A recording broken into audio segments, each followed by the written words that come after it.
approved. Yeah, you're fine.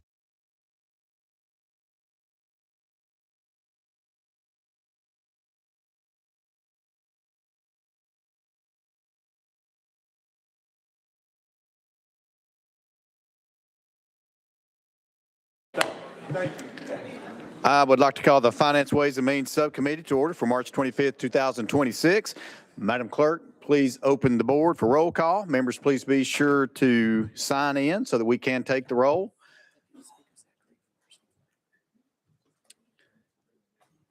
Has everyone recorded their presence? If does anyone need more time, hearing none, seeing none, Madam Clerk, please take the roll. Mr. Chairman, you have 10 members present. You have a quorum. All right, thank you very much. Members, are there any announcements or personal orders? Deputy Speaker Zachary, you're recognized. Thank you, Mr. Chairman. I believe somewhere in the crowd I have a constituent, Elizabeth Knox. Is Elizabeth here? She didn't make it into the room. Well, she was trying to get in the room, Mr. Chairman. She's from Farragut High School, so I'm glad she's here. She's probably stuck out there somewhere. Thank you. All right, let's give her a round of applause. She's here somewhere. Thank you for being here. Any other announcements or personal orders? Hearing none, seeing none, we do have a total of 41 bills on today's calendar. We're going to begin with item number one. Item number one is going to be House Bill 2502 by Representative Hill. You have a motion and a second.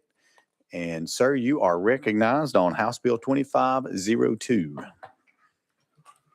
Thank you, Mr. Chairman and committee. Currently, over 16 million transfers totaling $5.5 billion are initiated in Tennessee and transmitted to a foreign country, according to the Department of Financial Institution. What this legislation is doing, and we got an amendment that we need to add, but the bill allows for taxpayers to benefit from that $5.5 billion leaving the state untaxed each year to foreign countries. And Mr. Chairman, I've got an amendment that I need to add, that is 015756. It is traveling. You are in a proper posture and ready to move forward. Thank you, Chairman. And as amended and as is before us, the bill creates a fee for funds leaving Tennessee to a foreign country. The fee would be $10 per transaction and 2% of funds over $500. And the bill, as stated, the bill does not include financial institutions. And so pending any questions, I seek passage. All right. Thank you, Representative Hill. Members, you've heard the description. Any discussion? Let's go to Representative Parkinson. You're recognized, sir. Thank you, Mr. Chair. So the bill as amended, is it for any country outside of the U.S. that this $10 fee is added to? Representative Hill. Thank you, Chairman. That's correct. Okay. And Representative Parkinson. And the exclusion of financial institutions, so someone could wire some money outside of the country and that $10 fee would not apply? Representative Hill. Thank you, Chairman. That's correct. Representative Parkinson. Thank you, Mr. Chair. Would that have an adverse effect on those wiring companies such as Western Union and other places? Just asking you. Representative Hill. Thank you, Chairman. The way that the structure of the bill is, the fee applies to those types of companies, not if you will, a bank. So it applies to those types of folks. Okay. Thank you for the clarity. Thank you so much. All right. Further discussion. Again, we're on House Bill 2502. Speaker Zachary, you're recognized. Thank you, Mr. Chair. Thank you, Mr. Chairman. Just to clarify, if Venmo, PayPal, any of those institutions that are owned by banks does not apply to them, correct? Representative Hill. That's correct. Thank you, Mr. Chairman. Further discussion. Again, on House Bill 2502. Hearing none, seeing none. You ready to vote? Madam Clerk, please open the board. All those in favor of House Bill 2502, moving on to full finance, signify by voting aye. All those opposed, no. Has everyone voted? Would anyone like to change your vote? Madam Clerk, take the vote. Mr. Chairman, you have 12 ayes, 0 noes. The ayes have it. House Bill 2502 moves on to full finance. Thank you, Chair. Thank you, committee. Thank you, members, for my tardiness. I was in another bill running another bill in a different committee. We do have item number 2. Before we get started, though, I did want to recognize a group back from my district here, the Impact Leadership Group. If you guys would stand, that would be great. I do not see you, but thank you for not showing.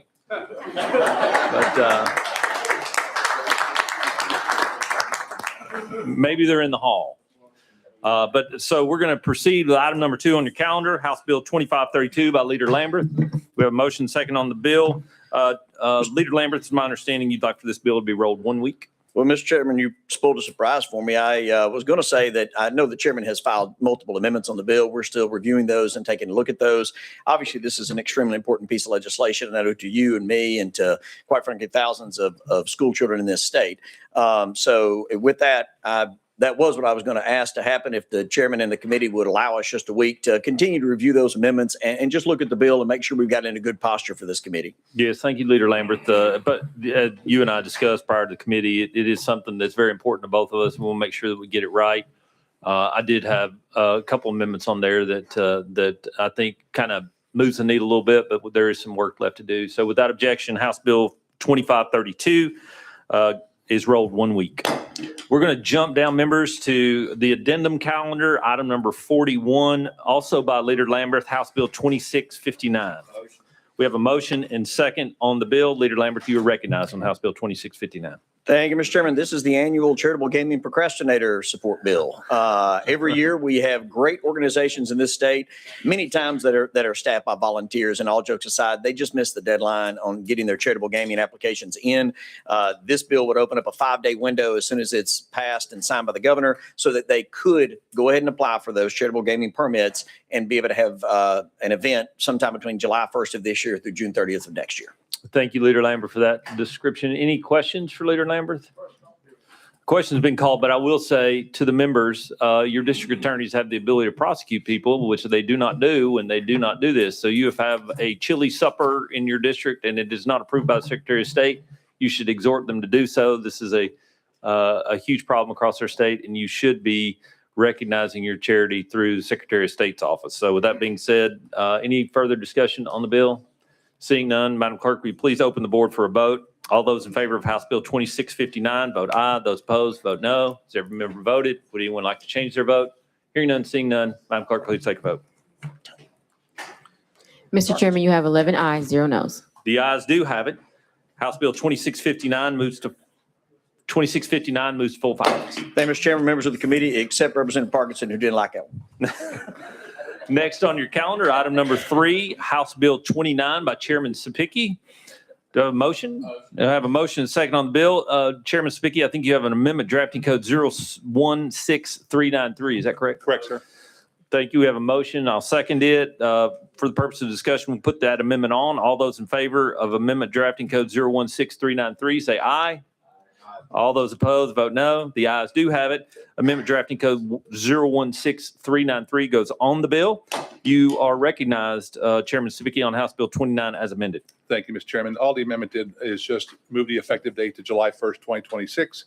What House Bill 29 does is prohibits a health insurance entity from discriminating between a chiropractic physician and a medical physician with respect to methodology used to calculate reimbursement or the amount of reimbursement to be paid for a service that is in lawful scope of practice of a duly licensed chiropractic physician. That's what the bill does, Mr. Chairman. Thank you, Chairman Subcommittee. Any discussion on the bill? Seeing none, this bill does have a fiscal impact. So without objection, we're going to place House Bill 29 behind the budget. Thank you, Mr. Chairman. Thank you, Chairman.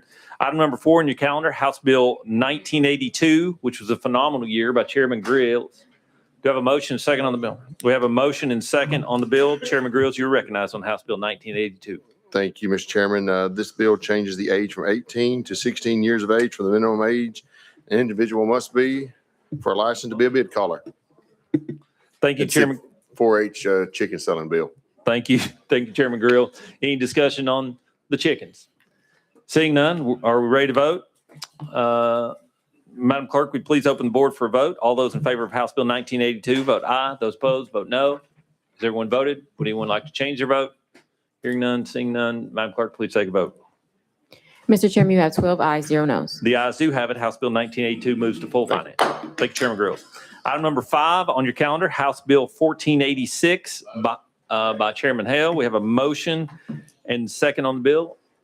Chairman Hale getting organized. You're recognized, Chairman Hale, on 1482 or 1486. Thank you, Chairman. House Bill 1486 would provide a 3-month sales tax holiday on groceries for senior citizens 65 and older. This exemption would cover groceries sold between July the 1st and September the 30th of 2026. Our seniors are often on a fixed income, and this will provide relief from the rising cost. Thank you, Chairman Hale, for that description. Any discussion on the bill? Senior member, Representative Shaw. Thank you, Mr. Chairman. Just want to ask, how will this affect the governor's sales tax holidays? I know normally, of course, I guess he probably won't be here, but I guess before he leave, will he do a sales tax holiday this year like he normally does? There's not one proposed, Representative Shaw. Okay, thank you. Thank you. Any further discussion? I say this bill does have a fiscal impact, so without objection, House Bill 1486 goes behind the budget. Item number 6, also by Chairman Hale on your calendar, House Bill 1836. We have a motion and second on the bill. Chairman Hale, you're recognized on House Bill 1836. Thank you, Chairman and Committee. House Bill 1836 increases the rates we pay to our ground-based ambulance services for emergency and non-emergency runs. Currently, 10-care MCOs are required to pay ambulance services 67.5% of the Medicare rate for each run. This bill would increase that to 110%. Thank you, Chairman Hale. Any further discussion on the bill? Seeing none, Chairman Hale, appreciate you bringing this bill. Look forward to discussion about its huge impact to rural providers across our state. And so look forward to continuing the discussion, but it does have fiscal impact. So without objection, House Bill 1836 goes behind the budget. Item number 7 on your calendar, House Bill 7 by Chairman Hale. We have a motion and second on the bill. Chairman Hale, I think you have an amendment drafting code 01554. I'm sorry, 015554. Correct. Is that correct? Motion. We have a motion and second on the amendment. We're going to put that amendment on for discussion. All those in favor of amendment drafting code 015554, say aye. All those opposed, vote no. The ayes do have it. Amendment drafting code 015554 is back on the bill.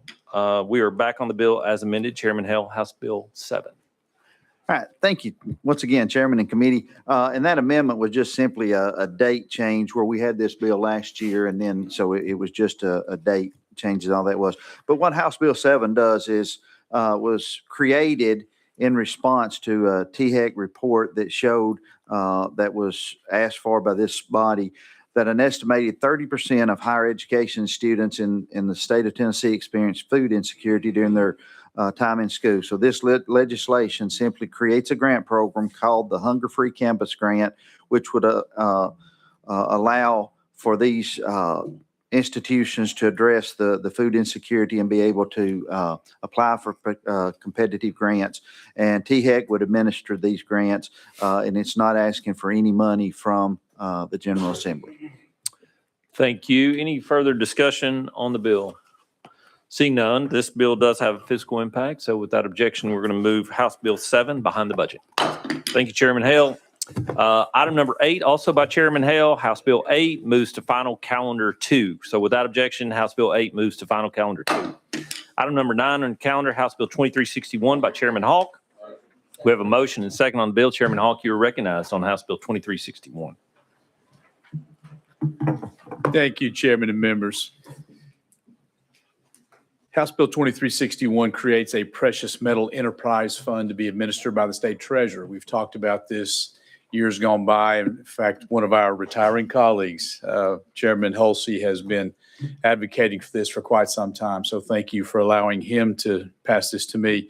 It's going to allow the state to convert gold and silver bullion into coins through a contracted Tennessee-based processor. We'll even authorize public sales of up to 10%, while 90% will remain in state reserves. The state will purchase bullion, which is already allowable by our state laws. The treasurer will contract with the processor, and the $50 million remains in fund with the treasurer. I can even envision the proceeds from this going toward some other worthy cause that we could fund in the future. I know that Chairman Williams, you've been working in this space quite a lot yourself, and would love to have further conversation. So that's what the bill does, Chairman and members. Thank you, Chairman Hawk. Any discussion for Chairman Hawk? You are right. I am part of the Bud Hulsey Continuing Gold Caucus, so I appreciate that. But this bill does have fiscal impact, so without objection, House Bill 2361 goes behind the bill. Thank you, Chairman and members. Item number 10 by Chair Lady Helton Hayes. I don't see her, so without objection, item number 10 goes to the heel. Item number 11, House Bill 1751 by Chairman Howe. We have a motion and second on the bill. Chairman Howe, you are recognized on House Bill 1751. Thank you, Mr. Chairman. If I may have a moment of personal privilege, I have a shadow with me today. Yes, absolutely. Adam Castile. Where's Adam? There's Adam. Adam is glad to have him with us. Adam is a junior at Cleveland High School. He has aspirations to become a civil engineer and a graduate of the University of Tennessee at Knoxville. And his father is Adam Castile, who I work with regularly at TDOT Region 2. He's the operations manager. So I'm thrilled to have Adam and his son following me around today. Members, thank you for that. This bill is the Transportation Omnibus Bill for specialty license plates that we do every year. There's a total of 50 amendments for you, from you, which make up the bill, and I would ask for passage. Thank you, Chairman Hale. Any discussion for Chairman Hale? Seeing none, are we ready to vote? Madam Clerk, please open the board for a vote. All those in favor of House Bill 1751, vote aye. Those opposed, vote no. Has everyone voted? Would anyone like to change their vote? Seeing none, hearing none, Madam Clerk, please take the vote. Mr. Chairman, you have 12 ayes, 0 noes. The ayes do have it. House Bill 1751 moves to full finance. Item number 12 on your calendar, also by Chairman Howe, House Bill 1752. We have a motion second on the bill. Chairman Howe, you're recognized from House Bill 1752. Thank you, Chairman. This is the annual Transportation Omnibus Bill for the naming of roads and bridges in the state of Tennessee. There are 61 amendments which are rolled into one, which make one bill. All of those amendments came from you, so I would request passage. Thank you, Chairman Howe. Any discussion on the bill? Hearing none, seeing none. Will the clerk please open the board for a vote? All those in favor of House Bill 1752 moving to full finance, vote aye. Those opposed, vote no. Has everyone voted? Would anyone like to change their vote? Seeing none, Madam Clerk, please call the vote. Mr. Chairman, you have 12 ayes, 0 noes. The ayes do have it. House Bill 1752 moves to full finance. Item number 13 on your calendar, House Bill 2541 by Chairman Howe. Do I have a motion? I have a motion and second on the bill. Chairman Howe, you are recognized on House Bill 2541. Thank you, Chairman. Members, this legislation is a technical clarification of existing law regarding the prevailing wage requirements on the highway construction projects. First, I'll tell you what it does not do. It does not create new mandates. It does not expand coverage. It does not change the current policy of Tennessee in the state of Tennessee roads. The bill simply clarifies statutory language as it applies to road construction. Number one, it clarifies the definition of a state contract, which does not include the word oral. They must be written. Number two, it clarifies where the prevailing wage policy must apply. Currently, it applies to all roads, but we want to clarify that it also applies to public roads, which are county city roads. When state or federal funds are used, the prevailing wage would also apply to that aspect. And then thirdly, the bill also adds the language allowing the Commissioner of Labor and Workforce Development to either do the work or assign a designee to carry out the aspects of this legislation. That's what the bill does, and I request passage. Thank you, Chairman Howe. Any discussion for Chairman Howe? Seeing none, this bill does have a fiscal impact, so without objection, House Bill 2541 goes behind the budget. Thank you, Chairman. Item number 14, House Bill 2612 by Chairman Halsey. We have a motion and second on the bill. Chairman Halsey, you are recognized.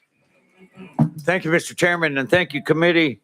This is a little piddly bill dealing with the real ID.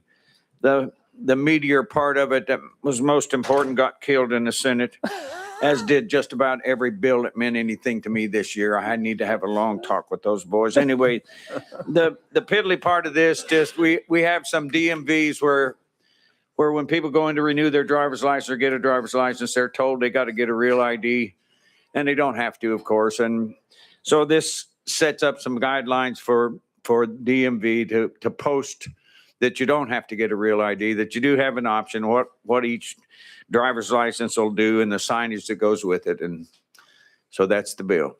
Thank you, Chairman Halsey. Any discussion for Chairman Halsey? Seeing none, the appropriate place for you to go for a short period of time is behind the budget. So without objection, House Bill 2612 goes behind the budget. Thank you, Chairman Halsey. Thank you, Mr. Chairman. Yeah. So item number 15 by Chairman Kumar. I do not see him, so without objection, We're going to roll it to the Hill. Item number 15 to the Hill. Item number 16 on your calendar, House Bill 2530 by Chairman Lafferty. Do they have a motion second on the bill? We have a motion and second on the bill. Chairman Lafferty, you are recognized on House Bill 2530. Thank you, Mr. Chairman. House Bill 2530 is a part of the Regulatory Reform Act that we passed just a few years ago, the Less is More Act, if you all recall.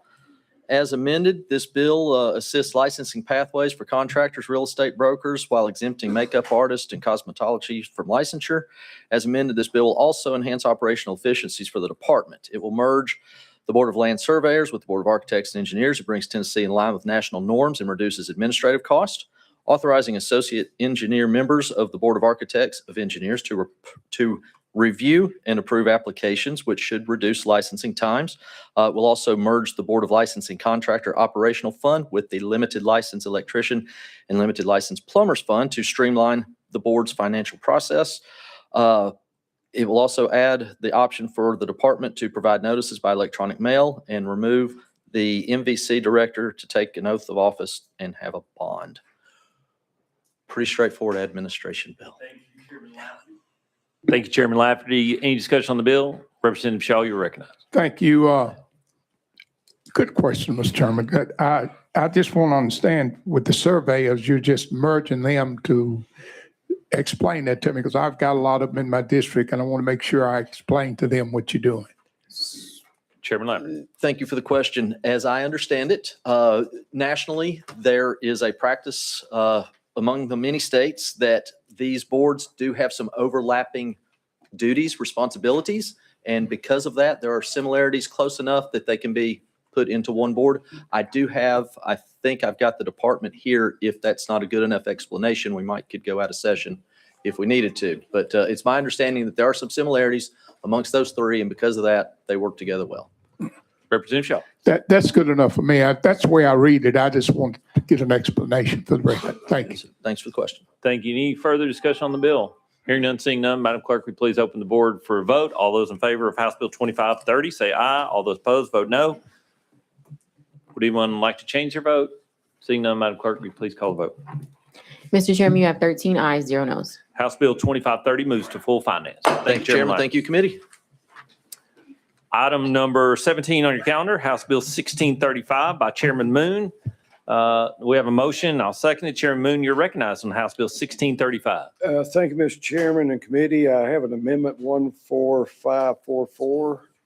Thank you, Chairman Moon. It is traveling with the Thank bill you as very long, much, along with your funding letter for the members' notification. Thank you, Chairman Moon. Thank you. The bill, what it does is the Veterans Interment Update ensures Tennessee honors service, not federal activation status, by allowing honorably discharged members of the National Guard and Reserve who have completed their service obligations to be interned in a Tennessee State Veterans Cemetery.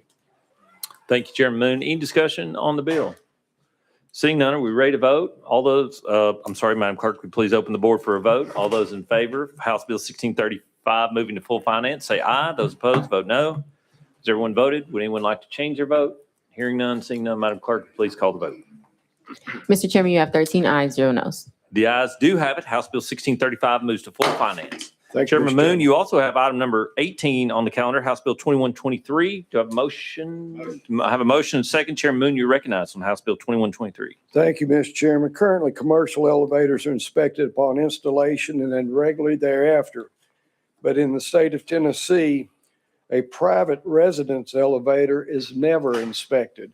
And what this bill would request or mandate that an elevator in a private residence would be inspected upon installation before a CO was issued. Thank you, Chairman Moon. Any discussion on the bill? Yes, Representative Parkinson, you're recognized. Thank you, Mr. Chair, and thank you, Chairman. During the mechanical inspection of a new house, is it not inspected in that process? Chairman Moon. Everything brought to me, no, it is not. Okay, thank you. Thank you. Leader Cochran, you're recognized. Thank you, Mr. Chairman. So, yeah, a couple quick questions similar to the previous one. So, one, if we require this inspection, are we assuming that it would be would that be an additional cost on the homeowner to pay the state to come inspect the elevator? Chairman Moon. It would be a cost to the homeowner, but probably would be paid by the installer or the manufacturer of the elevator.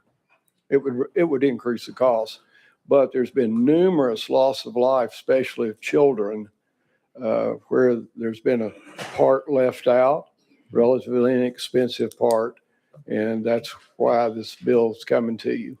Leader Cochran. Okay, and that was going to be my next question. I didn't know. So on that initial installation, I didn't know if there had been an incident where maybe the manufacturer's warranty or guarantee didn't cover a defect, or just didn't know maybe that the impetus for the bill. Thank you, Mr. Chairman. The installation is the real driving force here. A defect in the product will be a separate area. Okay. Thank you. Any further discussion? Seeing none, Chairman Moon, this bill does have a small fiscal impact. So without objection, House Bill 2123 goes behind the budget. Thank you, Mr. Chairman. Yes, sir. Item number 19 on your calendar, House Bill 2092 by Chairman Powers. We have a motion. I'll second it. We have Chairman Powers, you are recognized on House Bill 2092. Thank you, Mr. Chairman, Committee. House Bill 2092 requires the Department of Health to create an outreach program on CMT in the state.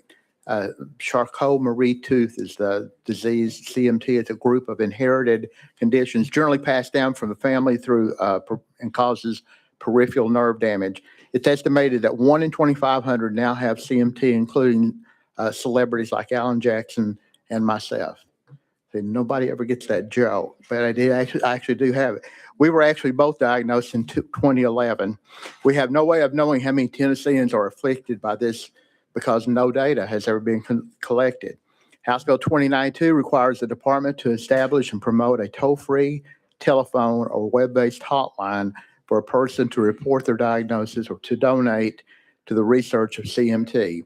This is a one-year non-recurring program campaign. That, Mr. Chairman, I renew my motion and hope to be put in front of the budget, please. Thank you, Chairman Powers. Any discussion on the bill before we send this on the bus? Seeing none, Chairman Powers, this bill does have fiscal impact. So without objection, House Bill 2092 goes behind the bill. Thank you, Chairman Powers. Thank you, Committee. Yep. Item number 20 on your calendar, House Bill 1817 by Representative Russell.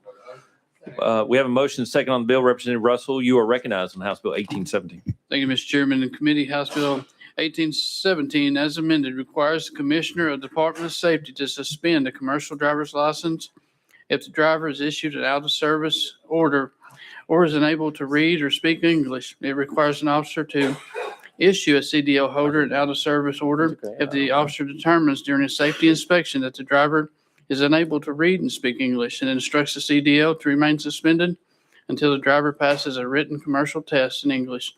With that, Mr. Chairman, I renew my motion. Thank you, Representative Russell. Any discussion for Representative Russell? Chairman Russell, I should say. Seeing none, this bill is a driver's license bill, so we have a special calendar for that. So House Bill 1817, without objection, moves to the driver's license calendar. Thank you. Thank you, Chairman Russell. Item number 21 on your calendar by Chairman Vaughn. I do not see Chairman Vaughn, so without objection, House Bill 1930 will go to the Hill. Item number 22 on your calendar, House Bill 2100 by Chairman Faison.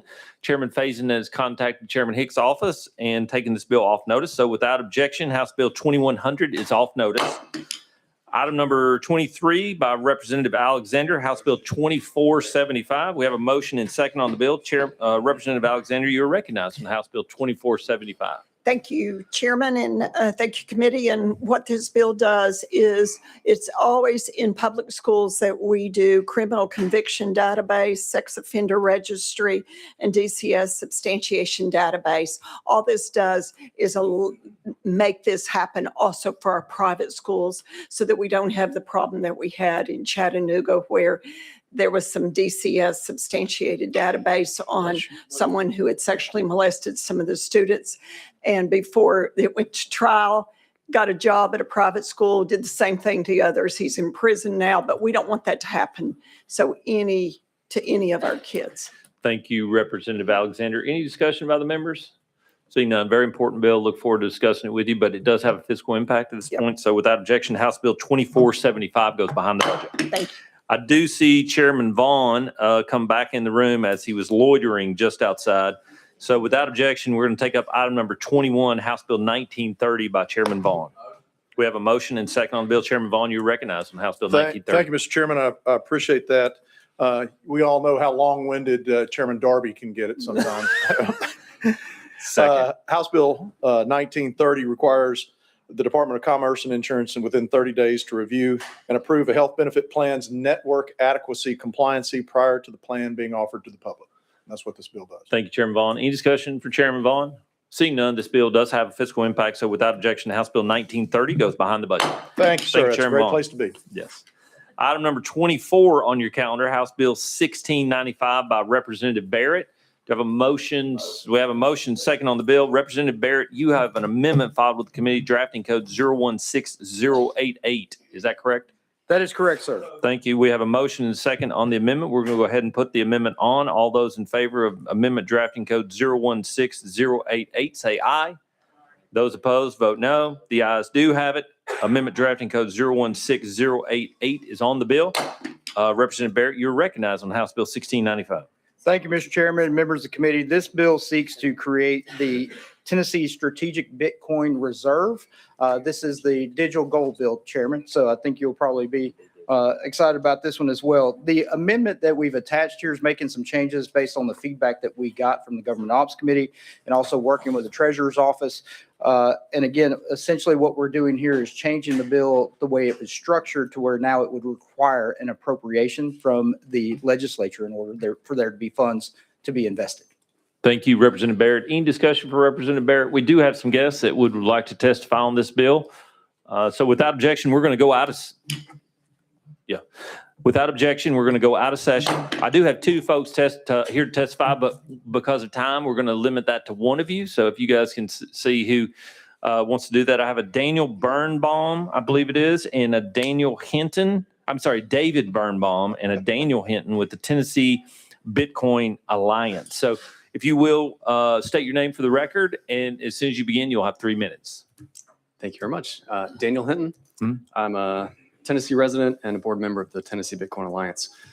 We are living through a period of intense contrast between the stability of the old world and the new, where massive multi-billion-dollar aircraft carriers are now being challenged by swarms of low-cost autonomous drones, where century-old corporations are being outpaced by 5-person AI-powered startups, where decade-long one-size-fits-all drug approvals are giving way to personalized bespoke medicine. The same evolution is now hitting the world of finance. We're moving from closed-door central bank committees to open-source lightweight protocols like Bitcoin. The institutional shift is no longer theoretical. Endowments at Harvard, MIT, Michigan, the most sophisticated pools of capital in the world, now hold Bitcoin. Harvard alone holds approximately $400 million in Bitcoin. Industry leaders like BlackRock and Fidelity now recommend between 1% and 6% allocations to their clients in various portfolios. And since the start of the conflict with Iran, Bitcoin has returned about 9%, while the S&P, gold, and U.S. Treasuries have fallen. With regards to the fiscal note, our estimates say that the fiscal note overestimates the cost of the program by about 90%. There have been a lot of improvements in modernizing institutional custody, and there are many avenues which the state can implement a program like this for far less cost. Tennessee is currently blessed with a thriving economy, and it's time to empower the state treasurer with the flexibility to diversify into the best performing asset of the last 15 years. Thank you. Thank you for your testimony. Any discussion for our guest? Any questions? Seeing none, thank you for your testimony today. I appreciate it very much. We are going to go back in session to hear from Representative Barrett. Any further discussion, Representative Barrett? No, Chairman, I'll try to make this quick, let y'all get on to the next one. Thank you, Representative Barrett. Seeing no other discussion, this bill does have fiscal impact. So without objection, House Bill 1695 goes behind the budget. Thank you. Thank you, members. I did mean to say at the beginning, but since I was in another committee and we started without, we have all those folks that did ask to testify in favor or in opposition. We just ask that you consolidate to one person so that we can get through the calendar today. So if you plan on or you're here to testify today, you would want to have that discussion with each other. So next item on the calendar, item number 25, House Bill 2007 by Representative Bain. We have a motion second on the bill. Representative Bain, I think you also have an amendment drafting code 0157605 with the committee. Is that correct? Correct. Do I have a motion second on the amendment? Motion. We have a motion. I'll second your amendment. For all those, we're going to vote on the amendment to put it on. All those in favor of amendment drafting code 015760, say aye. All those opposed, vote no. The ayes do have it. Amendment drafting code 015760 goes on the bill. Representative Bain, you are recognized on House Bill 2007 as amended. Thank you, Mr. Chairman. So I'm here today because Tennessee families are paying a tax on groceries that most states in this country got rid of a long time ago. And they're paying it while some of the richest corporations in the world pay zero in the state corporate income tax, according to our own Department of Revenue. HB 2007 does two things. It ends the state portion of tax on all groceries, and it holds local governments completely harmless for their share. And here's how we pay for it. We close the corporate tax loopholes that allow multinational corporations to split themselves into dozens of shell entities to avoid paying Tennessee what they owe.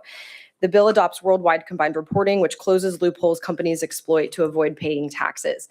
A study recently by the Institute of Taxation and Economic Policy shows combined reporting would generate nearly $891 million annually for Tennessee, a 26% increase in corporate income tax revenue. That's more than enough to eliminate the grocery tax and give working families real relief. Senator Oliver and I submitted an inquiry to the Department of Revenue asking them how many multinational corporations in Tennessee aren't paying what they owe in taxes. It shows that 63% of corporations filing in Tennessee paid zero or less on the state excise tax. And in 2022, 95 of Tennessee's 370 most profitable corporations that reported over $1 billion in taxable income paid zero or less in excise tax. The other thing I want to mention, this legislature passed a $1.6 billion franchise tax cut. And what did we learn from it is that FedEx, Amazon, and AutoZone filed refunds under multiple entities. FedEx alone filed 13 tax returns, which shows that they are not filing under one single entity, which means that our tax code does have corporate loopholes that they are exploiting. So the question for this committee is straightforward. Do we keep taxing groceries for Tennessee families while letting multinational corporations game the system? Or do we close the loophole and give families a break at the grocery store when they need it the most? This bill does not raise taxes on companies. I know that was a criticism from last year, but it stops multinational corporations from dodging the taxes that they already owe the state of Tennessee, and then it uses that money to help every family in the state. And I'm happy to take questions. Thank you, Representative Bain. Any discussion for Representative Bain? Seeing none, this bill does have a fiscal impact, so without objection, House Bill 2007 goes behind the button. Thank you. Item number 26 on your calendar, House Bill 2152 by Representative Davis. I have a motion and a second on the bill. Representative Davis, you are recognized on House Bill 2152. Thank you, Mr. Chairman. I do have an amendment for this piece of legislation. It is traveling with the bill. Okay, thank you. I appreciate that. Excuse me. So this proposed legislation requires that when the destruction of one or more animals is ordered solely under the authority of the state and not in conjunction with or at the direction of the federal government, that if sufficient funds are available and that the Department of Agriculture, that commissioner, can give an indemnification payment for that animal, and they can authorize also partial reimbursement or none if they feel that the funds are not available. Thank you, Representative Davis. Any discussion on the bill? Seeing none, this bill does have fiscal impact. So without objection, House Bill 2152 goes behind the button. Thank you.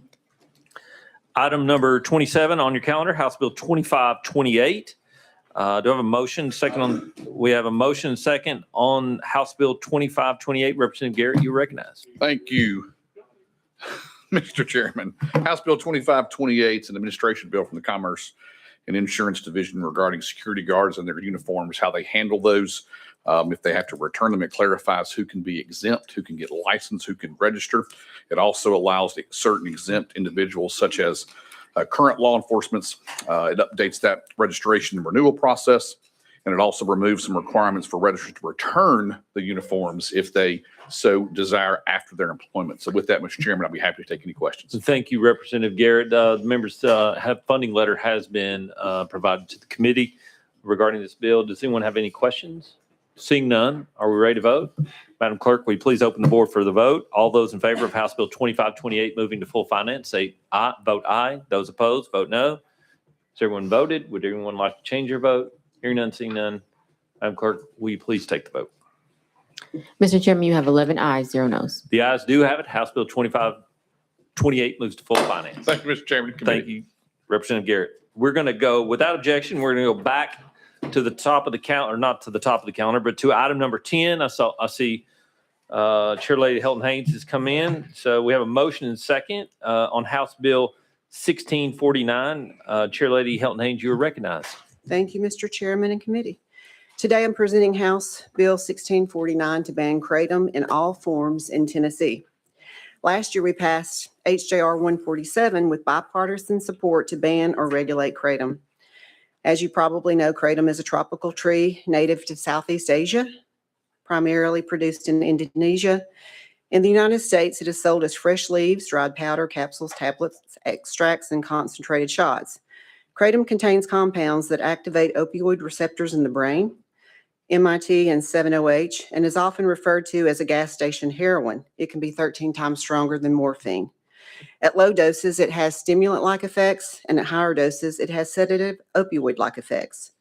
This bill addresses the growing public concern and safety surrounding kratom, often marketed as a natural supplement, but natural does not mean safe. The Food and Drug Administration maintains firm stance against the use of kratom, natural and synthetic, stating it is not a safe dietary supplement and has no approved medical use, carries significant risk, it is illegal to market or add to food. The Center for Disease Control states that kratom is an emerging public health threat for potential overdoses, addiction, and contamination. The Drug Enforcement Agency lists kratom as a drug and chemical of concern with potential of abuse and safety risks. The total kratom ban is supported by the Tennessee Medical Association, Tennessee Association of Alcohol, Drug, and Other Addiction Services, Council for Alcohol and Drug Abuse Services, Aspel Recovery, Friends House Ministries, the Tennessee Bureau of Investigation, Sheriff's Association, Chiefs of Police, Tennessee Fuel and Convenience Store Association, and the Foundation for Drug Policy Solutions. This bill will do 6 things. It prohibits the sale and distribution of kratom, metrogenine, and 7-hydroxymetrogenine and all derivatives in Tennessee. It establishes criminal penalties and strengthens oversight. It strengthens death investigations by requiring a county medical examiner to test for the presence of kratom during an autopsy when the suspected cause of death is drug overdose. This ensures more accurate overdose data and better tracking of kratom-related fatalities. It expands toxicology testing in medical settings, requiring physicians who order toxicology testing for suspected drug overdoses or suspected neonatal abstinence syndrome to include testing for the presence of kratom. It updates workplace drug policy, requiring the Tennessee Department of Labor and Workforce Development to promulgate a rule adding kratom to the definition of a drug. This allows kratom to be included in workplace drug-free policies and testing programs. And number 6, it designates this act to be known as Matthew Davenport's Law, effective date July 1st, 2026. And with that, I stand for questions, I do have someone that can testify. Yes, thank you, Chair Lady Hilton Haynes. Do members have any questions before we hear from our guests?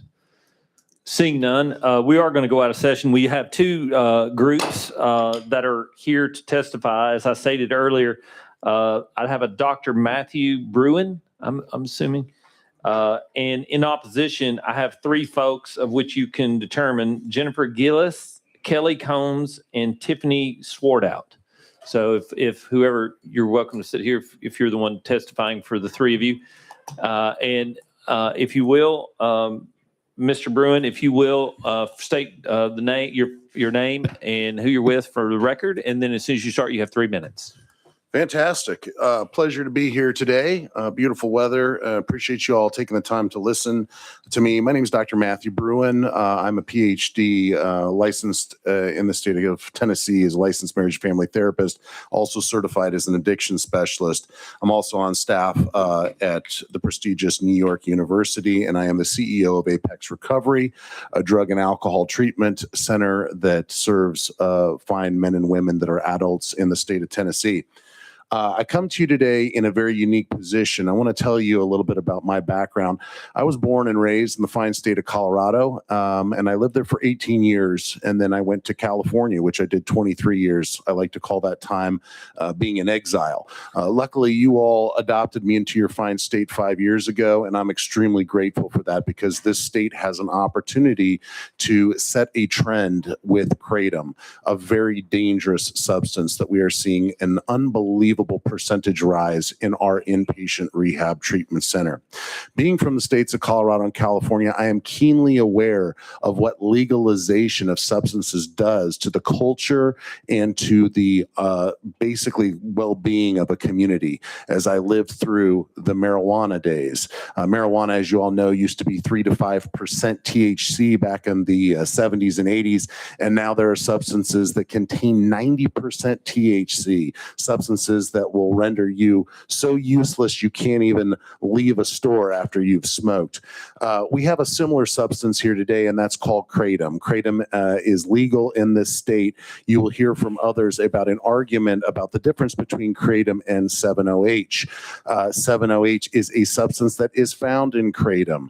I want to let you all know that much like kratom leaf contains 7-OH, we have another drug that is natural and plant grown. That would be called the coca leaf. The coca leaf is also illegal in the United States, and there are trace amounts of cocaine in the coca leaf. I want to finish by telling you that you'll also hear arguments about kava bars. We have no problem with kava. What we do is have problems with the illicit and unbelievable amount of diversion going on with kratom leaf and with 7-OH, which is easily found in all of your gas stations, and I see regularly. I want to finish quickly because I have 3 teenage daughters, 2 that are in college, 1 who's a graduating senior. All 3 of them are very familiar with kratom, and they all know individuals within their school who has taken it. Recently, I was lucky enough to interview one of our own patients. He happened to be in high school with my daughter, and my daughter knew him and he knew her. He stated to me openly that he started smoking crack cocaine when he was 13, and he has used every illicit drug under the sun. He wanted me to tell you all that he has never been as high as he's been using kratom products. And so I'd like to ask you all today, is this something you would like your adult sons and daughters using? Dr. Bruin, thank you for your testimony today. Your 3 minutes is up. And yes, next, if you will, next, ma'am, you have 3 minutes. If you will just state your name, who you're with for the record, and when you begin, you'll have 3 minutes. Okay. Good afternoon, Chairman and members of the committee. My name is Kelly Combs. I am a Tennessee resident. If you don't mind, ma'am, if you'll just pull that microphone just so Little you can pull the closer. base to you. Oh, I'll you start can. your time Okay, over there. sorry, again. guys. This is my first time. That's okay. Okay. Take your time. If I may, I'd like to begin by showing you a photo of myself from 2020. This was me in 2020 when I was on fentanyl.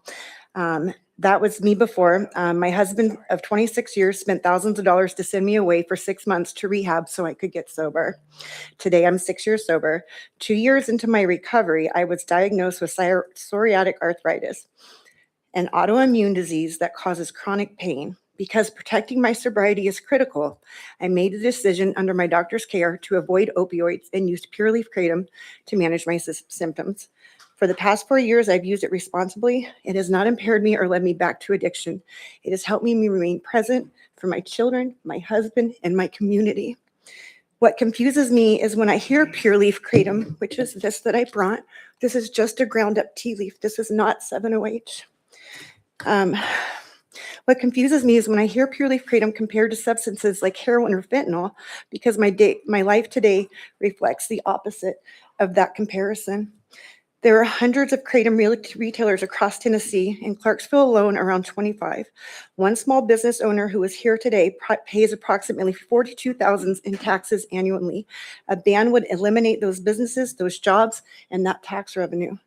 Many people with chronic pain are not receiving adequate treatment, and for some, healthcare is financially out of reach. Policies like this don't remove the need, they shift people towards fewer and often more dangerous alternatives, and I promise it will happen. Much of the concern involves synthetic or highly modified products marketed as kratom. Those are not the same as traditional pure leaf kratom. Other states use the consumer protection laws to regulate kratom and restrict those synthetic products. They are not seeing the same issues because regulation creates clarity and accountability. A regulatory approach could generate revenue through registration, enforcement, and penalties for bad actors while protecting consumers and responsible businesses. Many responsible adults may not know of these changes. A ban could turn law-abiding citizens into offenders overnight. Kratom has been sold in Tennessee for many years. Concerns have largely emerged recently around the same time synthetic or highly modified products entered the market. Expert testimony has already been provided in prior House hearings, including top researchers affiliated with Johns Hopkins who have studied kratom for years. Their testimony clarifies the important distinction between pure leaf kratom and newer synthetic products. Tennesseans like me are using pure leaf kratom responsibly to manage chronic pain conditions and maintain recovery. I respectfully ask that you protect those Tennesseans through thoughtful regulation, not a ban. Thank you for your time and your service. Thank you, Ms. Combs, for your testimony. Do the members have any questions for our guest while we're out of session? Speaker Zachary, you're recognized. Thank you, Mr. Chairman. Doctor, I got a question for you.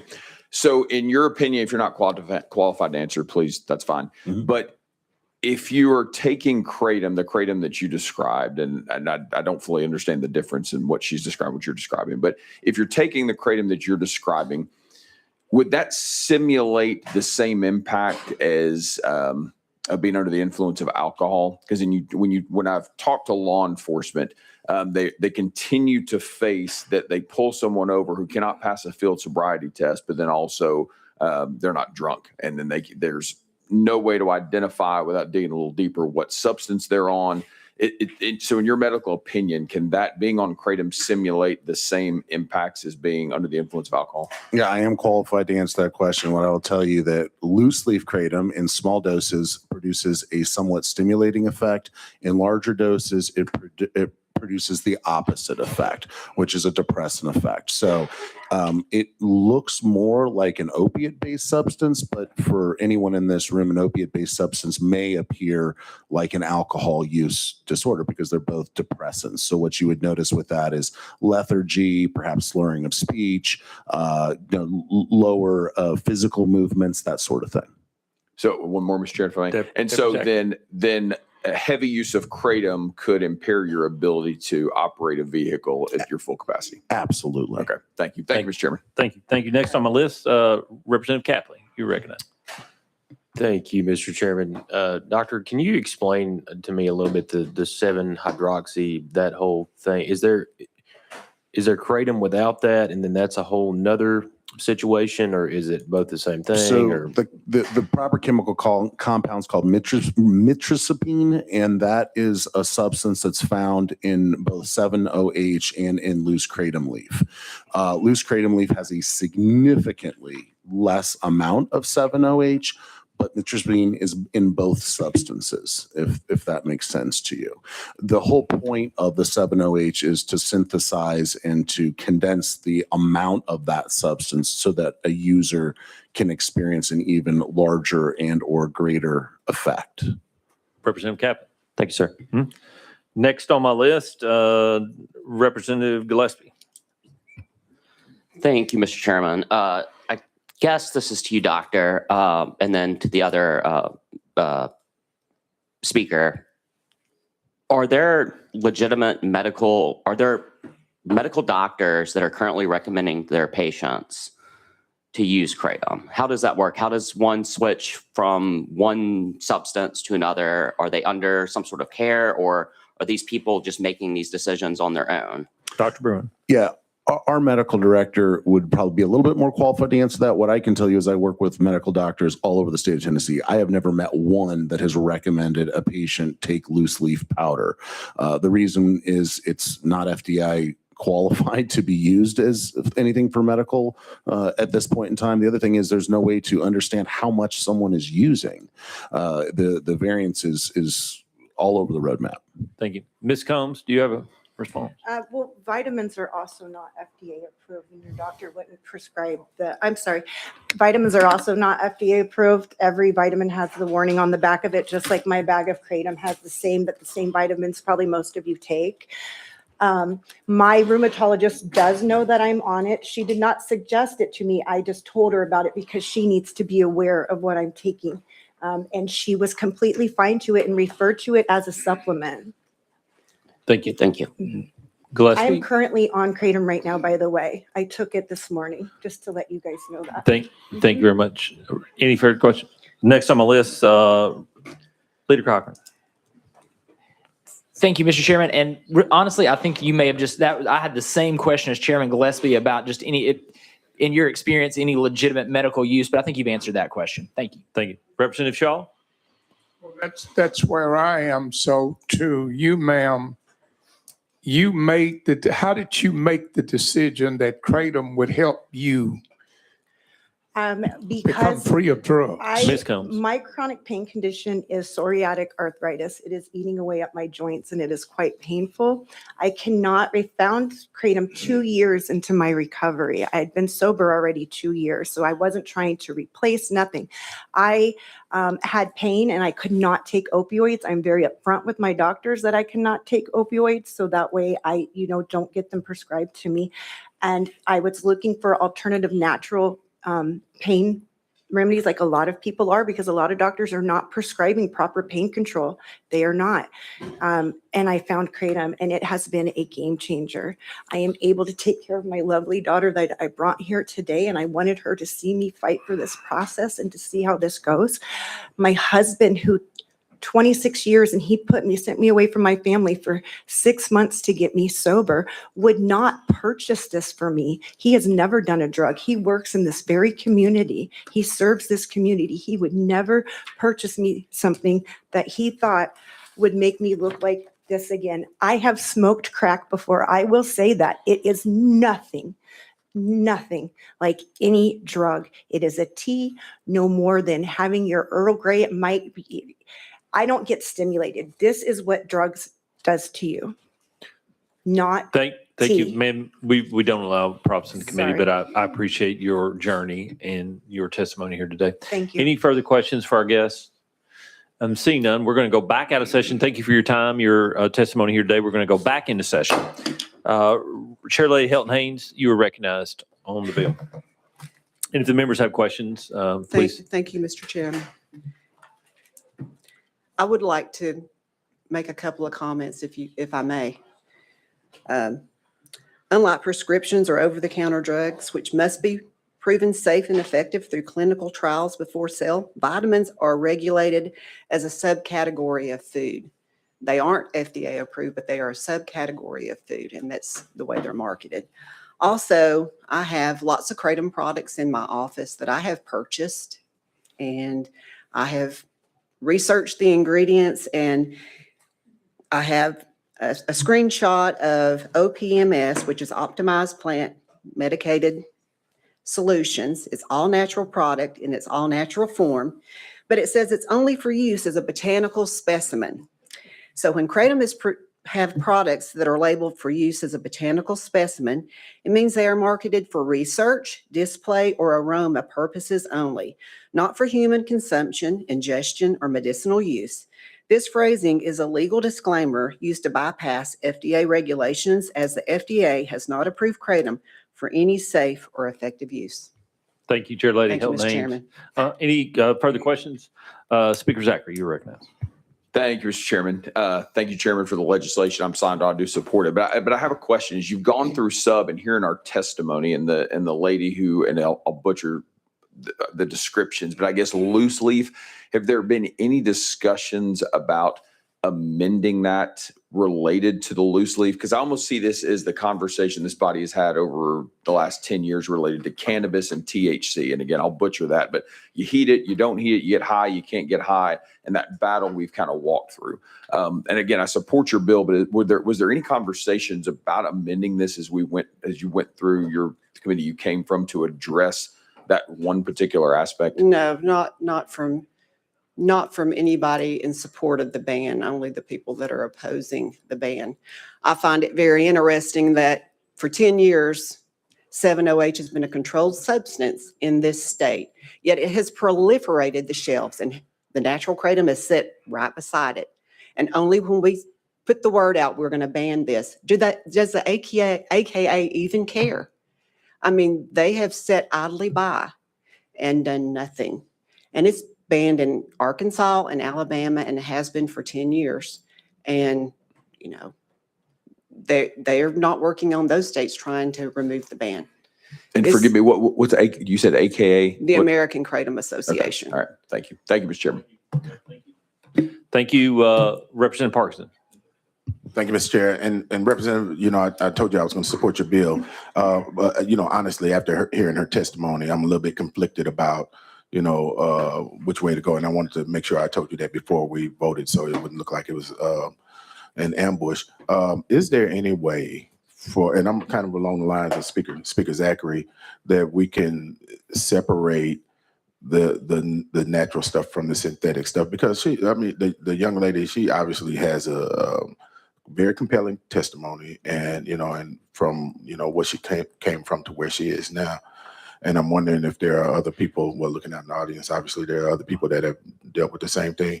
And I'm not trying to disrupt your bill, but would you be amenable to rolling for a week so we can just have that conversation? Or I am going to carry the bill as it's written. Yeah, understood. I firmly believe that natural does not equal safe. Yes, ma'am. There's way too much contaminated products out there. Yes, ma'am. Thank you. Appreciate you. Thank you, Representative Parkinson. Chairman Hicks. Chairman, Chair Lady Hilton Haynes, thank you for carrying this legislation. I think, you know, one of the most important parts of this is whenever we was doing the vapes and all that, I went to some of these stores and I was amazed at how many of these pills and how much of this was on the shelves readily available. And the problem is I know how this goes, and I know that ultimately who this winds up in the hands of is our kids. And that's what scares me about this, is it's just so easy to get, and people don't understand what it can do to you, and people can really, it leads to other drugs down the road. I know, you know, where that can lead you. And so I appreciate your hard work on this. I appreciate your dedication. I think it's extremely important moving forward that we ban it. I don't think that it needs to be on any shelf in the state of Tennessee. And I'm glad to hear that we're going to be sort of leading the way in the eastern part of the United States to really bring it forward and show that there's a problem. And I'm excited about it. So thank you for your hard work on this. Thank you, Chairman. Thank you. Any further discussion? Chair Lady Hilton Haynes, I just want to say, my first bill, I think, that I carried 16 years ago was something called Molly's Plant Food. The kids were buying across convenience stores all across the state. But I had the unfortunate experience of being with someone who was detoxing in kratom in a duck blind in December.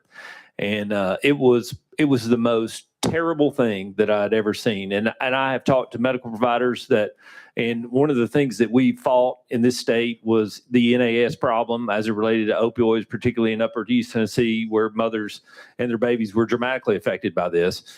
I had the pleasure of helping that person who was detoxing in the duck blind with me get the help that they need. They had to spend 50 days. I talked to a gentleman that provides inpatient care, and I said, this is phenomenal. When I picked him up on the side of the road, went to get gas in his car, I had to walk by glass cases filled in a convenience store with nothing but kratom in them.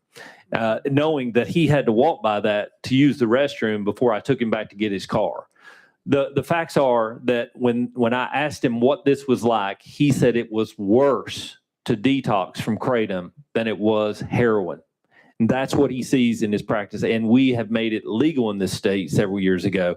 I appreciate your work. I also want to say thanks to the governor who put this in his AA this year. I do think that Chairman Hicks and I, this was a bill that we saw that quite frankly, we were going to do everything within our power to fund. I think it's good that the governor's recognized the importance of this. And I appreciate for your advocacy and your strong stance on this from the moment we walked through the doors the second Tuesday in January. And so I think it's really important that we protect citizens. This is what we're called to do right here. And so I appreciate your work. There are always exceptions to the rule, but most of the people that I've talked to as it relates to this and the byproducts of it want their families back. And unfortunately, there are family members back. And so I appreciate you and your diligent work on this. I look forward to seeing it go forward. But do the members have any other questions? Seeing none, are we ready to vote?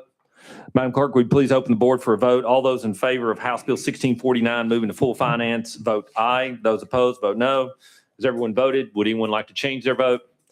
Hearing none, seeing none, Madam Clerk, please open the board for a vote.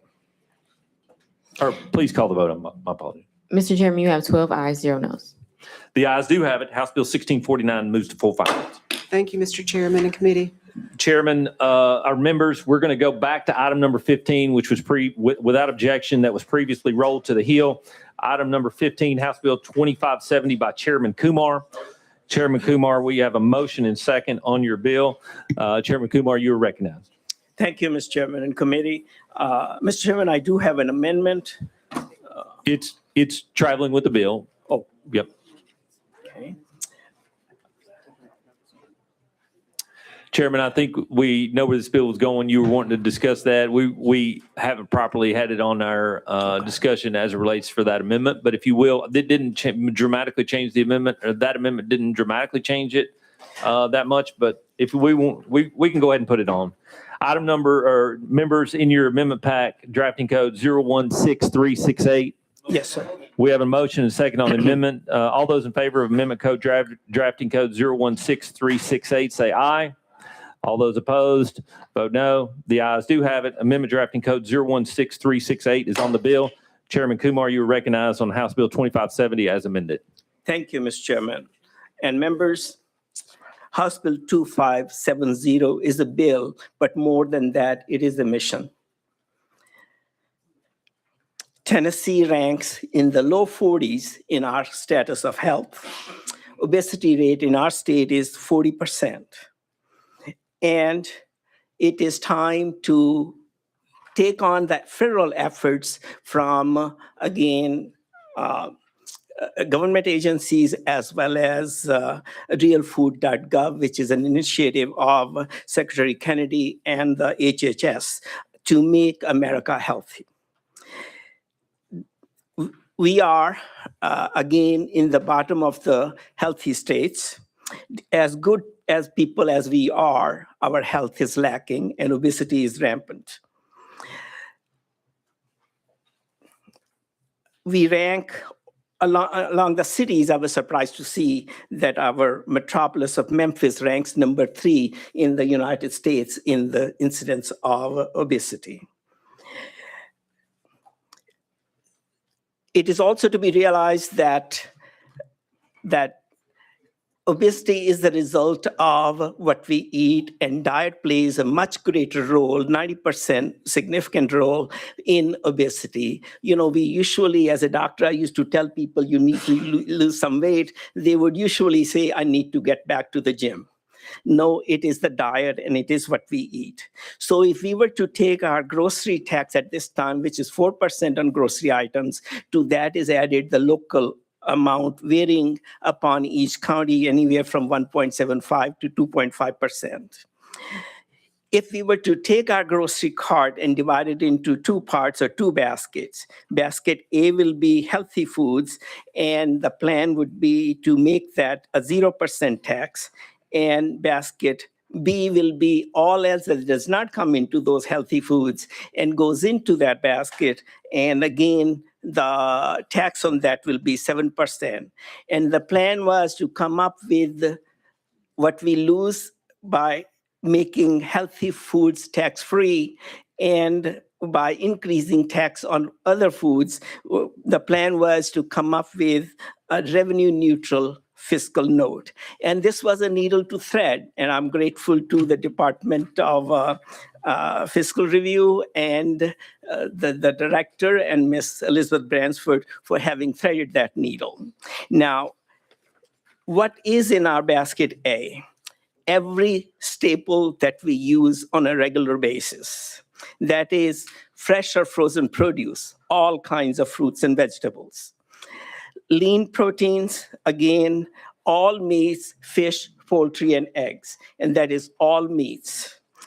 Whole grains, whole wheat flour, pasta, brown rice, oats, cornmeal. Plant-based proteins, all canned legumes, beans, lentils, soy products, and other vegetables. Dairy, unsweetened milk. No, we don't have chocolate milk in there. Plain yogurt, Greek yogurt, cottage cheese, and so on. And to all this, let us also add a significant part of the grocery budget for young families, and that is infant nutrition, and that will be baby formula as well as pureed foods.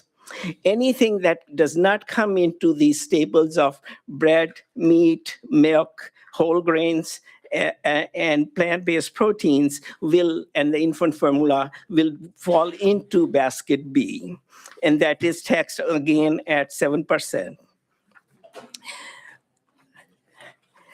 We also took precaution to leave the local communities and municipalities harmless, in the sense that they can continue to charge the tax that they have, as well as receive the 0.0436%, something like that, that they get from the state.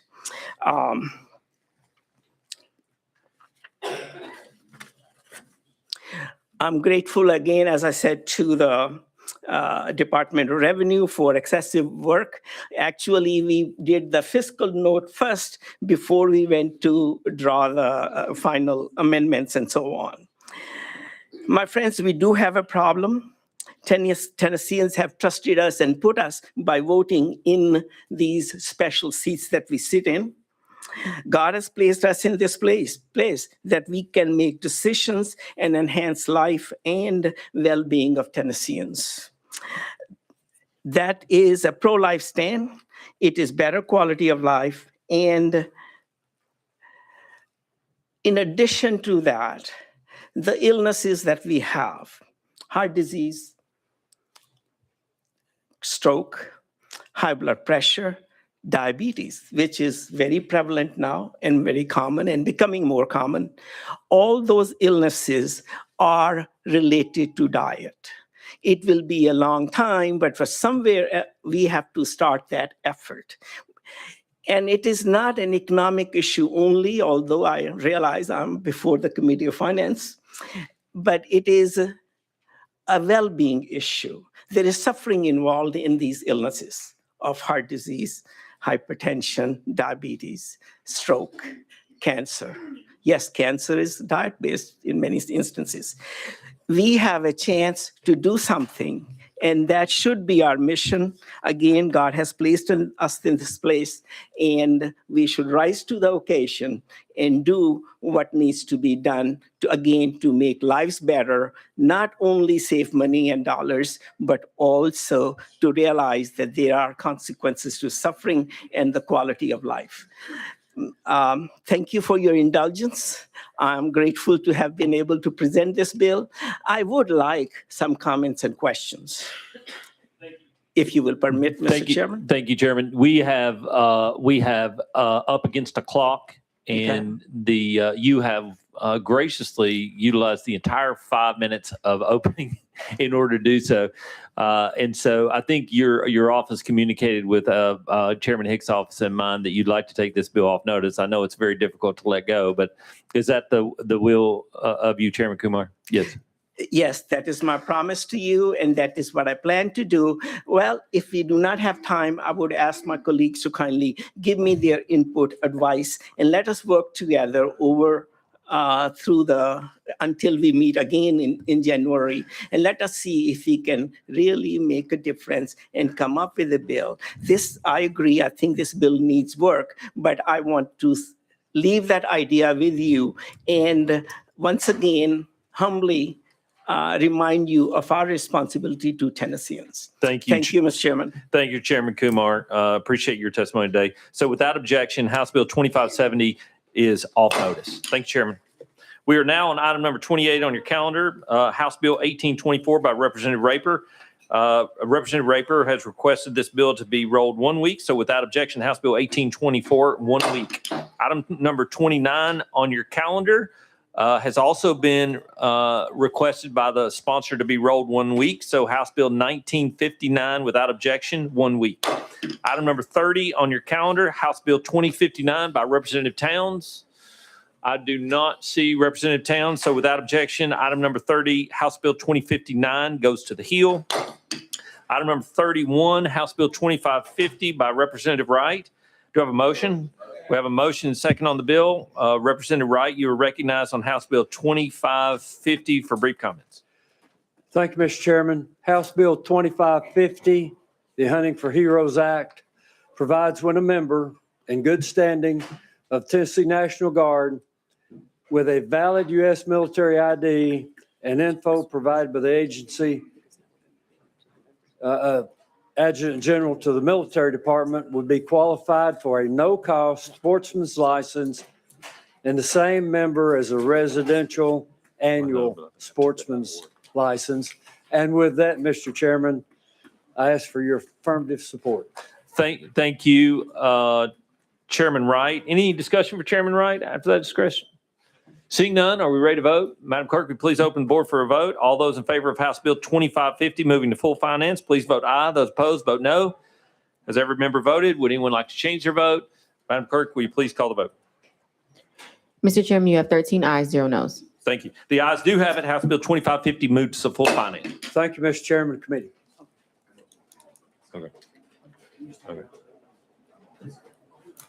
Okay. So without objection, we're going to go back to item number 30 that we just previously rolled to the Hill. The clerk's office says verified that House Bill 2059 by Representative Towns, that Representative Parkinson is on that bill. So Representative Parkinson, you're recognized on item number 30, House Bill 2059. Once I get a motion and a second. Motion and I'll second it. Thank you, sir. Representative Parkinson, you're recognized.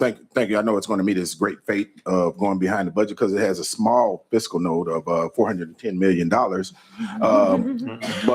what this is a grocery tax break for Tennesseans. With that, Mr. Chair. Thank you. Thank you, Representative Parkinson, via Representative Towns. So without objection, House Bill 2059 will go behind the budget. We are on to the heel of, not the heel of the calendar, but to the addendum calendar, item number 40 by Representative Bricken, who's at the back of the room. Representative Bricken, you have a motion second and are recognized on House Bill 1673. Thank you, Mr. Chairman and committee. This bill is brought to y'all from the Comptroller's Office. It really cleans up some of the utility regulations dealing with TBOR that we passed 3 years ago. And with that, I would like y'all's support. Thank you, Chairman and members. Representative Bricken previously considered, this bill was previously placed behind the budget. We determined that this bill can move forward. So any objection to us reconsidering our actions on this bill? Seeing none. So without objection, we do have the bill back before us. You have a motion and second. Do the members have any questions on the bill? Representative Parkinson. Thank you, Mr. Chair. I may be out of order, but you're on camera. I want you to fix your jacket. I was going to come down there and fix it for you. Okay. Thank you, Mr. Chair. Thank you very much, Representative Parkinson. Any discussion on the bill? Questions been called on the bill. Madam Clerk, without objection, Madam Clerk, will you please open the board for a vote? All those in favor of House Bill 1673 moving to full finance, vote aye. Those opposed, vote no. Has everyone voted? Would anyone like to change their vote? Hearing none, seeing none, Madam Clerk, please call the vote. Mr. Chairman, you have 13 ayes, 0 noes. Thank you. The ayes do have it. Item number 40, House Bill 1673 moves to full finance. Now we're back to the members of the committee. Item number 32, House Bill 2318 by Chairman Gillespie. We have a motion second. Chairman Gillespie, you're recognized on House Bill 2318. Thank you, Mr. Chair and committee. This is a cleanup bill to the federal aid review bill passed last year that created the Joint Committee on Ways and Means. What this will do will authorize the committee to review any proposed federal award and provide some technical corrections and clarity to improve committee operations and overall oversight. With that, I renew my motion. Thank you. Any discussion on the bill? Hearing none, seeing none. Are we ready to vote? Madam Clerk, would you please open the board for a vote? All those in favor of House Bill 2318 moving to full finance, vote aye. Those opposed, vote no. Has everyone voted? Would anyone like to change their vote? Hearing none, seeing none. Madam Clerk, would you please take the vote? Mr. Chairman, you have 13 ayes, 0 noes. The ayes do have it. House Bill 2318 moves to full finance. Item number 33 on your calendar, House Bill 1867 by Chairman Hicks. You have a motion and second. Chairman Hicks, you are recognized. Thank you very much, Mr. Chairman. This is annual hospital assessment. Stand answering questions. Thank you. Any discussion on the bill? Seeing none, hearing none. Are we ready to vote? Madam Clerk, would you please open the board for a vote? All those in favor of House Bill 1867, moving on to full finance, please vote aye. Those opposed, vote no. Has everyone voted? Would anyone like to change their vote? Hearing none, seeing none. Madam Clerk, would you please call the vote? Mr. Chairman, you have 12 ayes, 0 noes. The ayes do have it. House Bill 1867 moves to full finance. Item number 34 on your calendar, House Bill 2207 by Chairman Hicks. I have a motion. We have a motion and a second. Chairman Hicks, you're recognized on House Bill 2207. Thank you, Mr. Chairman. House Bill 2207 comes from our assessors of properties. Section 1 and 2 extends the amount of time a church has to get their paperwork filed for exemption from 30 days to 180 days. Section 3 and 4 clarifies that disaster relief is done by resolution, not by ordinance. Sections 5 and 6 clarifies interest rate is calculated on an annual basis, not monthly. Section 7 and 8 allows Davidson County to increase the size of its county board of equalization from 7 to 12 members. And that's it. Stand for any questions. Any discussion on the bill? Hearing none, seeing none. Are we ready? Oh, I'm sorry. This bill does have fiscal impact. So without objection, House Bill 2207 goes behind the budget. Item number 35 on your calendar, also by Chairman Hicks, House Bill 2270. Chairman Hicks, you have a motion second. You're recognized on House Bill 2270. Thank you very much, Mr. Chairman. This creates the Children's Digital Protection Fund. The also will be known as CDPF. The CDPF ensures that money recovered from tech companies that harm minors is reinvested directly into protecting and restoring the mental health and safety of Tennessee's children. This does come to us from the Tennessee Attorney General's office. Thank you, Chairman Hicks. Any discussion on the bill? Seeing none, this bill does have a fiscal impact, so we're going to have to place it behind the budget and consider it later date. So without objection, House Bill 2270 is behind the budget. Item number 36 on your calendar, House Bill 98 by Chairman Hicks. We have a motion. I'll second it. Chairman Hicks, you're recognized on House Bill 98. Thank you, Mr. Chairman. House Bill 98 will allow the state to increase the maximum state matching funds from $150,000 currently to $370,000 for our human resource agencies. Again, this is permissive, and also it will affect all 9 of our agencies. Thank you, Chairman Hicks. Any discussion on the bill? Hearing none, seeing none. Since the bill also has a fiscal cost, we'll place it behind the budget and consider it later date. So without objection, House Bill 98 will go behind the budget. Item number 37, House Bill 2130 by Chairman Hicks. We have a motion and a second on the bill. Chairman Hicks, you're recognized on House Bill 2130. Thank you, Chairman. It allows graduates of the ABET accredited engineering technology programs to become licensed professional engineers. Thank you, Chairman Hicks, for that description. Any discussion on the bill? Are we ready to vote? Madam Clerk, will you please open the board for a vote? All those in favor of House Bill 2130 moving to full finance, please vote aye. Those opposed, vote no. Has everyone voted? Would anyone like to change their vote? Hearing none, seeing none. Madam Clerk, would you please take the vote? Mr. Chairman, you have 13 ayes, 0 noes. The ayes do have it. House Bill 2130 moves to full finance. Item number 38 on your calendar, also by Chairman Hicks, House Bill 2543 by Chairman Hicks. You are recognized. Thank you, Mr. Chairman. I do have an amendment. Yes, drafting code 015803. Is that correct? Yes, sir. 1. I'm sorry. 01. I just can't read. Sorry. Drafting code 015801. My apologies. Is that correct? Yes. We have a motion and a second on that amendment. For the purpose of discussion, we'll put that amendment on. All those in favor of drafting code 015801, vote aye. Aye. Those opposed, vote no. The amendment drafting code 015801 is on the bill. Chairman Hicks, you're recognized on House Bill 2543 as amended. Thank you, Chairman. This bill strengthens the Tennessee disaster response by updating the Governor's Response Recovery Fund and placing it under TEMA, where the expertise already exists. It allows targeted support to local governments for infrastructure recovery and limited help to individuals. Thank you, Mr. Chairman. Thank you, Chairman Hicks. Any discussion on the bill? Hearing none, seeing none. Are we ready to vote? Madam Clerk, will you please open the board for a vote? All those in favor of House Bill 2543 moving to full finance, vote aye. Those opposed, vote no. Madam Clerk, will you please, has everyone voted? Would anyone like to change the vote? Madam Clerk, please take the vote. Mr. Chairman, you have 12 ayes, 0 noes. The ayes do have it. House Bill 2543 moves to full finance.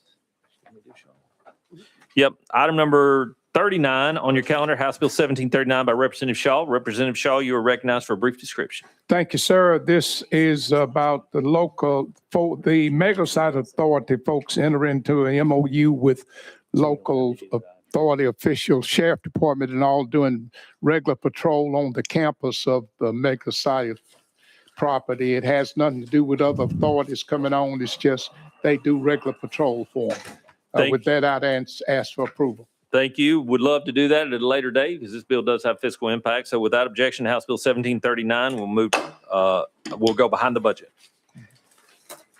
Seeing that we did get through the full calendar today, we do not have any other business. Do the members have any comments, personal order? Seeing none, move to adjourn. Thank you.